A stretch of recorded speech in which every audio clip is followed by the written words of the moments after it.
කොහොමද ඒ කාලේ මෙන්න මේ ආකාරයේ සංගීතයක් තමයි අපි ඉදිරියට ගෙනියන්නේ. එහෙම නැත්නම් ජනප්‍රිය සංස්කෘතියේ සංගීතයක් ගෙනියනවාද? වේගවත් දේවල් කරනවාද? කොහොමද මේ අදහස ඇන්දේ කියලා අපි දැනගන්න කැමතියි. එහෙම නැත්නම් ඒක ඉබේ වුණා. එකක් සංගීතයේ හදාරපුවම දෙත යම් කිසි ඒ රසභාවයන් වුණා. අනිත් එක තමයි එකල දිනුනේ එකම ගුවන් විදුලිය කියන්නේ. රොබෝට් හදන්න දීපෙන. ඒ නිසා ඒ රේඩියෝ එක කියලා කියන්නේ ඒකෙන් ඇහෙන ගීත තාම මధుරයි. ඉතින් ඔය එන්නේ ඒ ගින් ගෙට ඇහෙනවා මේ. ඒකට එහෙම ආපු පිරිසක් තමයි ඔය එහෙම අහලා රස උතුණු පිරිසක් තමයි මගේ ශිෂ්‍යයන්. විශේෂ ශිෂ්‍යයන්. දැන් වෙලා තියෙන්නේ ඔක රූපරාමතාවනේ. පින්තූර ඒක එම දිනුනේකොට එහෙම වෙනවා කියනවා. පැතිරෙනවනේ. ඒක දැන් වෙලා තියෙන්නේ. ඒක දිහා බලාගෙන මේ සින්දුව නෙමෙයි අහන්නේ. පුදුම තත්ත්වයක් තියෙනවා. ඔය කොච්චර ගියොත් සින්දුව නෙමෙයි. මේ යාගේ මොකක් හරි කතාවක් තියෙනවා ඒක අල්ලගෙන කියවෝ. මොකක් හරි චරිතයක් ගත්තා. මේ යා අවලා එහෙම කියලා. පුදුම ප්‍රශ්නයක් තියෙනවා. ඒ වගේම ඒ යාගේ මේ අර හෙයාර් ස්ටයිල් එක හරියන්නේ නැහැ. සාරි හරියන්නේ නැහැ. මොකක් හෝ කියාගෙන ඉන්නම දන්නේම නැහැ සින්දුව වල වෙනවා. එතකොට ගීතේ රස වින්දනයේට මහා බාධාවක් මේ ඇස බිනවීම කියන එක. කන. දැන් ඔබ ඉන්නේ මේ මෙතන ඉන්නේ කන බිනවන අය. හරිද මම? ඒකයි. ඒ තක්සේරුව හරි ඉහළයි. ඒක නිසාමයි මේ ප්‍රසංගය සියලුම ප්‍රවේශ පත්‍ර විකිණිය අවසන් වුණේ ප්‍රසංගයට කලින්ම. ඒක බොරුවක් නොවේ. මොකද ඒක අලෙවි උපක්‍රමයක් නෙවෙයි. බොහෝ වෙලාවට සංවිධායකයන්ට ඒ ආතතියෙන් පෙළෙන්නට ඇති. දැන් මේ ඉන්නේ සෝෂල් මීඩියා යුගයේ. TikTok එහෙම නැහැනේ. නෑ ඒ වගේ දේවල් නෑ. ඔව්. ඒ වගේම අර ටැටු කොටලා ඔළුවේ පටියක් බැඳලා ඒව නරක නැහැ. හැබැයි එහෙම නැතුවත් මෙල්බන් වල බන්ජල් ප්ලේස් එකේ හවුස්ෆුල්. හොඳ අත්පොළ සංනාදයක් ඔබට මම අපි ලබා දෙනවා. හොඳයි ප්‍රසංගේ නැවත ආරම්භ කරමු. උසස් රසවින්දනයේ ඒ වගේම මම කිව්වා මේ ප්‍රසංගේ වෙනත් ආකාරයකයි ගමන් කරන්නේ. ඒක නිසා එදා ඒ අතීතයේ විඳපු රසය ඒ ආකාරයෙන්ම නොනසා ගන්නට නැවතත් වේදිකාව උන්නේ. ශර්ලි වයිචන්ද.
බලා කවුරුද නුවන් දෙලා කවුරුද ඔබ කවුරුද මන්ද ආසයි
මොකද මම ඒ කාලේ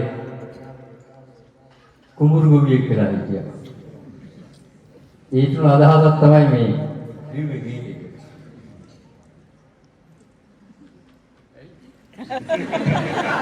කුඹුරු ගොවියෙක් කියලා හිටියම මම කල්පනා කරා. ඒ සින්දි තියෙන්නේ එහෙමනේ. ලබන මහේ අස්වැන්නේ සතුරු දැරෙනවා. පහක් ලැබෙයිද නුඹගෙන් මසිත දැරෙනවා. වැඩේ හරි ගියේ නෑ. සින්දි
මේ ගීතේ ඉතිහාස කතාව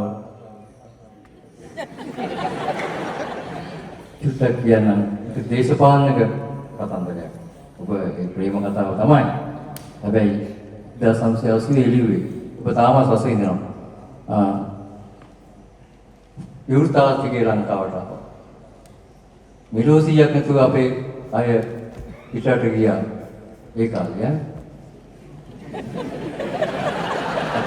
නැත්තම් දැන් ඕක මම ඉවරයි. ආයි ෂෝ එක බලන්න ඉන්නෙත් මම. එතකොට ඒක 1980ට යන්න ඕනේ. දැන් වෙලා තියෙන තාක්ෂණික මේවල මොකුත් නැති කාලෙක රේඩියෝ එකකින් සින්දු අහන කාලේ. මම සින්දු නිර්මාණය කළේ. එතකොට ඒකේ කතාව අර විවෘතාර්ථිකේ ලෝකෙට විවෘත කෙරුවන්. ඊටෙන් පස්සේ අපේ ශිෂ්‍ය තරුණයන් පිටරට ගියා. මැද පෙරදිගට ගිහින් අදත් මේ දේශපාලන ප්‍රශ්නේ ටිකක් ප්‍රතිශතලා නැහැ. සහකම්පනයක් තියෙනවා නම් මේ කාන්තාවන් අපේ රටේම ඉසින්නට ඕන.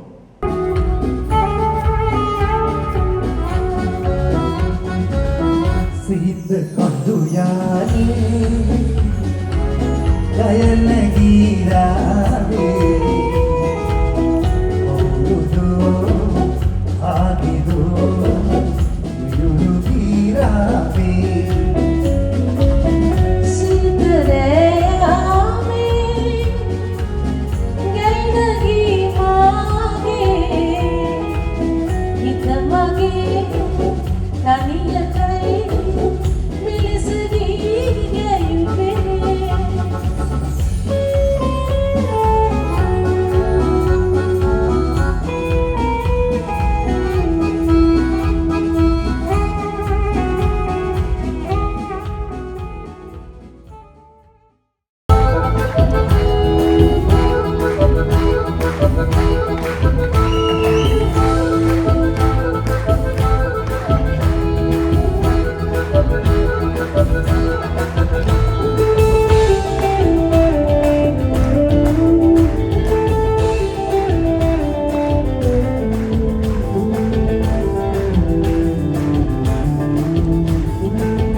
අතකමනේ සිරියාමයි මදහසේ අටවන් බෝඩිල් දැසේ ගීරහසේ අතකමනේ සිරියාමයි මදහසේ සික්සපුරා දුටු සිහිනේ පෙරයාමේ එලිවෙලි කමනාදේ සංකාරේ ඇත නම්රමන්දේ පාට තාරකා පෙනේ පුංචි පුංචි මල් සිනාමලේ සැඟුවාද ආදරේ අපේ සැඟුවාද ආදරේ අපේ ඇත නම්රමන්දේ පාට තාරකා පෙනේ පුංචි පුංචි මල් සිනාමලේ සැඟුවාද ආදරේ අපේ සැඟුවාද ආදරේ අපේ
බඹරු රංගන මේ සැන්දලේ ඇයයි මමයි හමු වීලා පෙම් හසලල්ලේ මලින් මලට බඹරු රංගන මේ සැන්දලේ ඇයයි මමයි හමු වීලා පෙම් හසලල්ලේ ආදරයේ විවිධී අපි අපේ ලෝක නිමින් සඳුරු සඳේ අපි අපේ ලෝක නිමින් සඳුරු සඳේ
බඹරු රංගන මේ සැන්දලේ මමයි හමු වීලා පෙම් හසලල්ලේ මලින් මලට බඹරු රංගන මේ සැන්දලේ ඇයයි මමයි හමු වීලා පෙම් හසලල්ලේ ආදරයේ විවිධී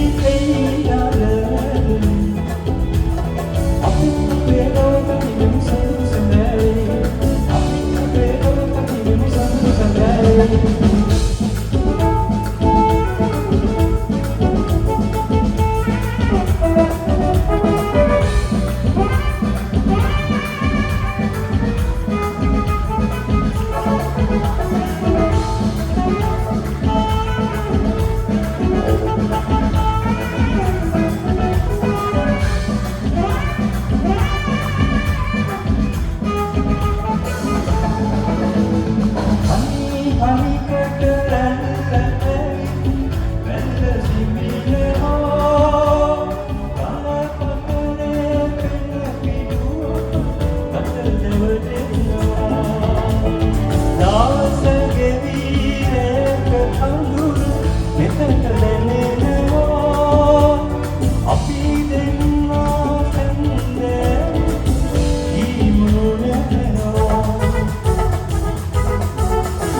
මලින් මලට බඹරු රඟන මේ සැන්දෑවේ ඇයයි මමයි හමු වීලා පින්හසලන්නේ මලින් මලට බඹරු රඟන මේ සැන්දෑවේ ඇයයි මමයි හමු වීලා පින්හසලන්නේ ආදරයේ විවිධී නගරල්ලේ අපි අපේ ලෝකෙ සතුරු සැන්දෑවේ අපි අපේ ලෝකෙ සතුරු සැන්දෑවේ අපි අපේ ලෝකෙ